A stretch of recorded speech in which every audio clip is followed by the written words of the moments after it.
Excellences, Mesdames et Messieurs les chefs d'État et de gouvernement, distingués participants, Mesdames et Messieurs, c'est un honneur de m'adresser à vous en ma qualité de membre du Conseil présidentiel inaugural de l'Accra Reset à l'occasion de cette réunion de Davos placée sous une conviction simple mais exigeante: la souveraineté n'est pas un slogan. En effet, elle se prouve, elle se construit, elle se livre par l'action et par les résultats. Pour la République démocratique du Congo et pour l'ensemble de la région des Grands Lacs, cette souveraineté d'exécution commence par une vérité que nous devons désormais rendre pleinement investissable: la paix et l'harmonie ne se consolident pas par des déclarations seules.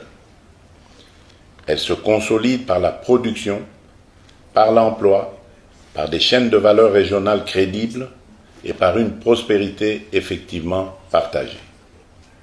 C'est précisément le sens de la sphère de prospérité souveraine.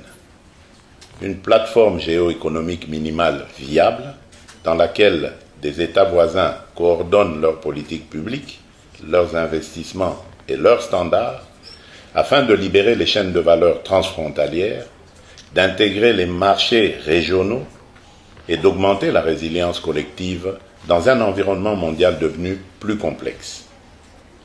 Dans cet esprit, la sphère de prospérité des Grands Lacs constitue une démonstration très concrète de ce que la souveraineté, lorsqu'elle est exercée de manière collaborative, peut produire. Plus de stabilité, plus d'opportunités mondiales et davantage de prospérité à long terme dans une région où nos destins sont interconnectés.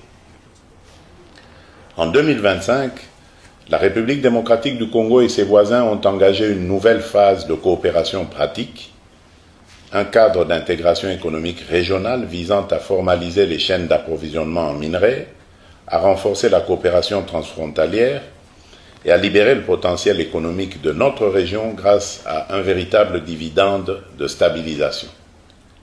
Nous nous réjouissons en outre de la pleine convergence entre cette dynamique et la vision du bassin du Nil portée par mon frère, son Excellence le président Abdel Fattah al-Sisi, président de la République arabe unie d'Égypte. Je veux vous l'assurer, chers amis, en signant ce document, nous n'avons pas cédé à l'effet d'annonce.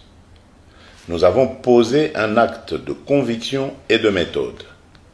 Ceux qui imaginaient que ces pactes n'étaient que des instruments de communication destinés à capter l'attention des grandes puissances constatent déjà qu'ils ont manqué l'essentiel. Car ce qui se dessine dans les Grands Lacs n'est ni un récit fabriqué, ni une promesse abstraite. C'est une trajectoire de bascule, de l'exploitation sans transformation vers la production à valeur ajoutée, de la fragmentation vers la coordination, de la concurrence stérile vers la consolidation régionale des intérêts, des incitations, des stratégies et des capacités. Notre ambition ne se limite pas à mieux exporter. Elle consiste à mieux produire, à mieux transformer, à mieux intégrer et par conséquent à mieux négocier notre place dans l'économie mondiale.